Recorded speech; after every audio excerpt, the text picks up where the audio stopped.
Hey everyone, welcome back to Culz Book Reviews. Today we're going to be checking out R.L. Stine's Goosebumps number 9, Welcome to Camp Nightmare. Now I have been kind of revisiting the Goosebumps titles, thanks to us also doing reviews with Goosebumps The Vanishing on Disney+.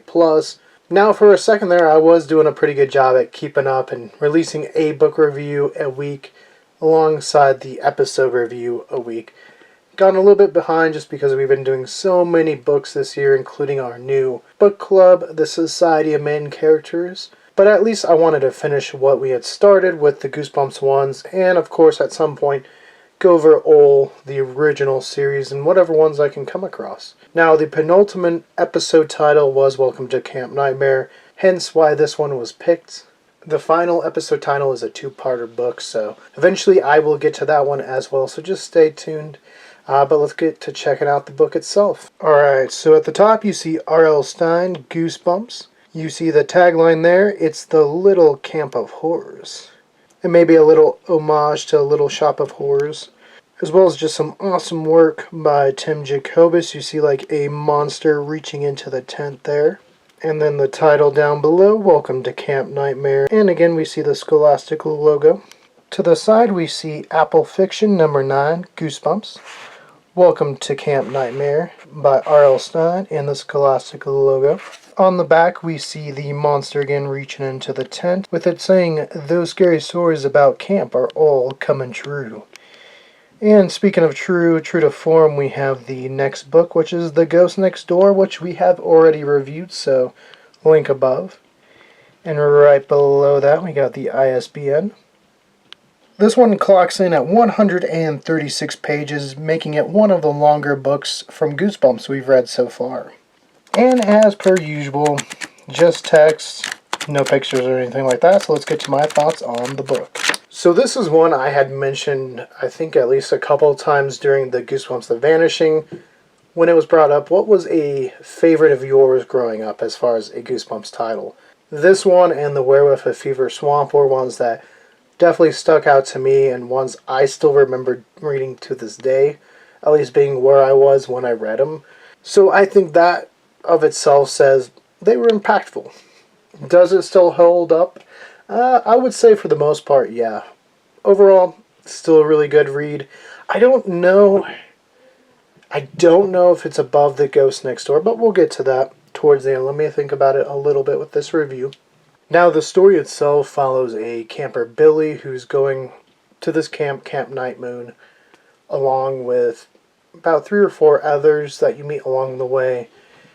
And now, Camp Night Moon is split up. There's a girl's side and a boy's side. So if you grew up here, you know outdoor ed, kind of similar to that.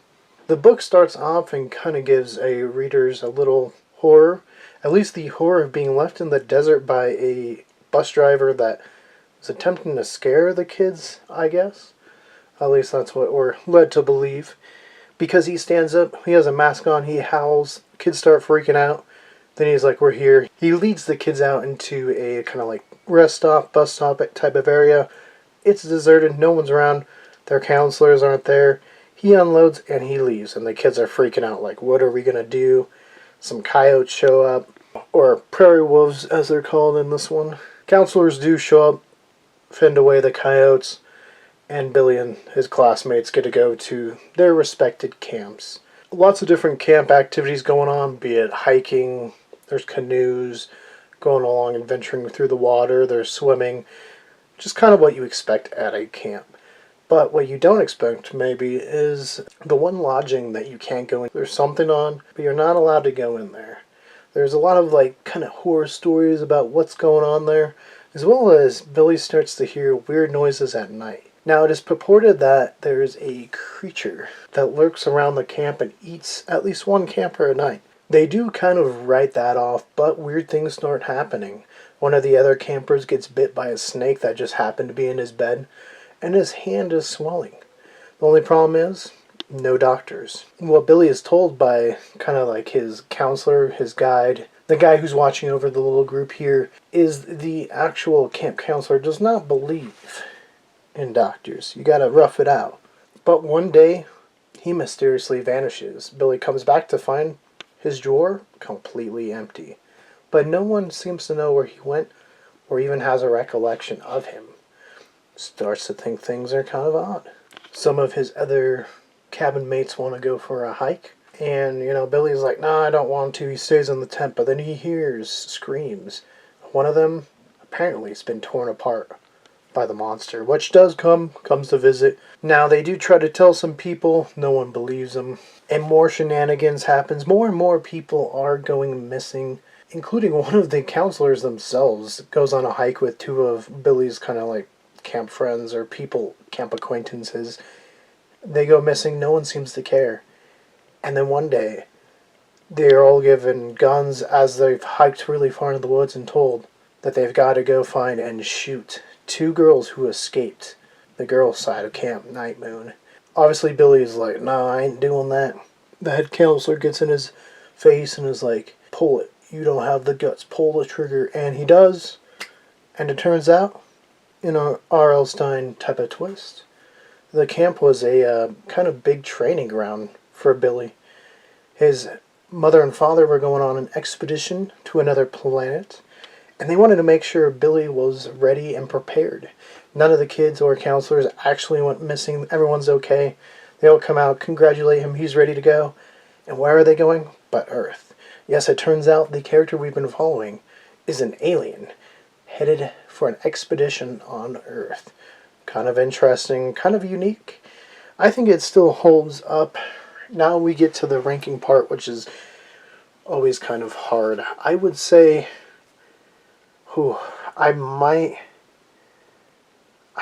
just put this slightly below The Ghost Next Door. I think just reading it now, it's still really good. It's still one of my favorites, and one that will probably stick with me. It just has that special nostalgia that I will always remember, so maybe that also raises the ranking.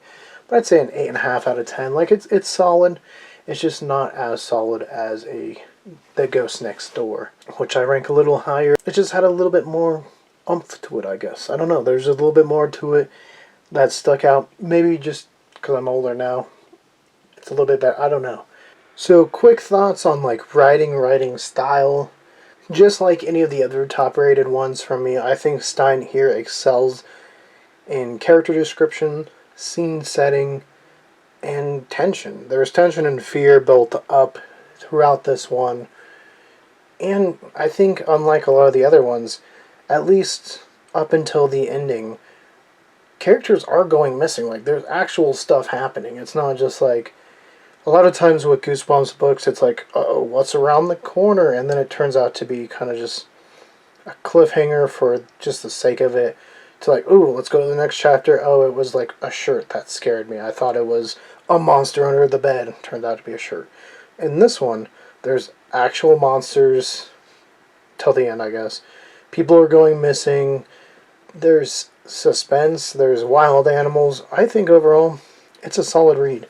I think it's just a hair below The Ghost Next Door. And as far as the top two, really solid. But yeah, overall, I think it's definitely worth the read. Still one of my favorite Goosebumps titles. I definitely recommend it. Like I said, 8.5, solid read. Yeah, I recommend it. Has a pretty solid twist that, kind of like the other ones, really sticks out and really is unexpected. Even when they're like, "Hey, it was a trick, we were just testing you." Did you expect them to be going to Earth as aliens like that? Nah, you didn't expect that. So yeah, still super solid. I definitely recommend it. Like I said, I was tying these into the Goosebumps The Vanishing reviews. So if you guys want to see those, a playlist will pop up to your bottom left where you can catch anything Goosebumps. To your top left is going to be more Culz book reviews. Definitely click that. Lots of books being read this year. To your top right is more from us here at Culz Paranormal, including the lighting of the Roswell rocket.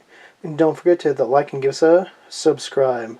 And let us know, if you read this book, what were your thoughts when you found out he was an alien going to Earth? Tell us in the comments below.